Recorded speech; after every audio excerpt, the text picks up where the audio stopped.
Deci za laku noć.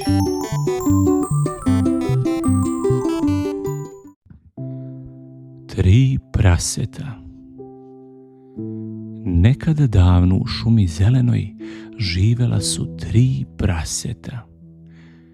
Jednoga dana majka im reče: vreme je da se snađete sami u svetu, ali pazite se vuka. Prvo prase neradno i lakomisleno sagradi kuću od slame. Za dan je bila gotova. Šta da se mučim, bitno da imam gde da spavam.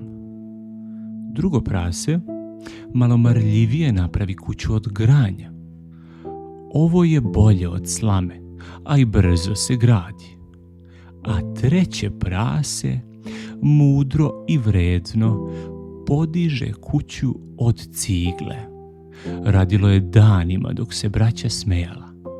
Zašto se trudiš? Vuk te neće dirati.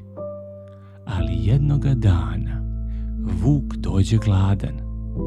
Kucnu na vrata slamnate kuće i reče: prasence, prasence, pusti me unutra. Neću, nikako. More, kad ja dunem i vatru sunem, srušit ću ti kuću. I sruši je jednim dahom. Prvo prase pobeže kod drugog. Vuk dođe do kuće od granja i reče: prasence, prasence, otvori mi vrata. Ne damo ti se, vuče. More, kad ja dunem i vatru sunem, srušit ću ti kuću. I sruši je drugim dahom. A oba praseta prestrašena otrčaše do trećeg brata. Vuk stiže do kuće od cigle i reče: otvori, prasence, ili ću srušiti i ovu kuću. Probaj, vuče, ako možeš.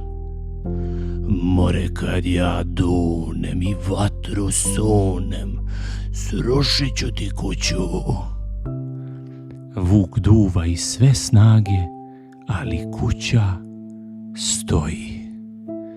Besan pope se na krov da uđe kroz dimnjak, ali mudro prase zapali vatru u kaminu i vuk pade pravo u kotao sa vrućom vodom.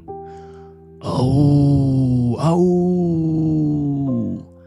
Zavapi vuk i pobeže iz sela zauvek.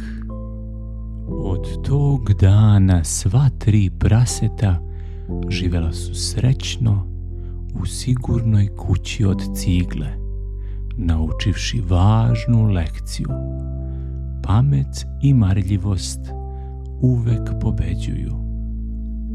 Čiča miča i gotova priča.